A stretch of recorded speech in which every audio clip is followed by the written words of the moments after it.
కల్తీ పాలు నిజమే, కానీ అందులో కల్తీ కావాలని చేయలేదు. మిషన్ రిపేరు సందర్భంగా అందులో వాడిన కెమికల్ వల్లే ప్రాణాలు కోల్పోయారు. అది లీక్ అయితే సరిగ్గా చూసుకోకపోవడం వల్ల జరిగింది అన్నటువంటిది ఇప్పుడు నిన్న తేలింది.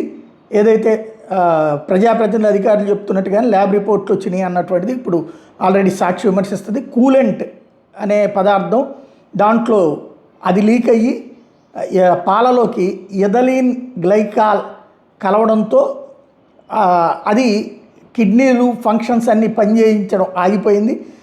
ఆ కారణంగానే మరణాలు సంభవించినాయి 5గురికి చెందిన ల్యాబ్ రిపోర్టులో ఇదే తేలింది. అయితే దాన్ని అసలు విషయాన్ని తప్పుదో పట్టించేందుకు ప్రభుత్వం ప్రయత్నిస్తుంది అంటున్నారు, కానీ అదేం కుట్రేం కాదు, అతను కావాలని చేసింది కాదు.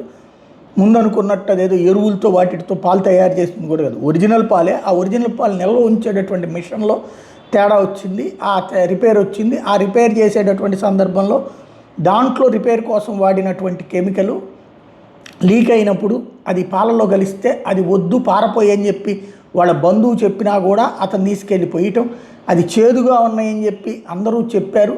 అయినా సరే అతను పట్టించుకోలేదు, వాళ్ళు పట్టించుకోలేదు.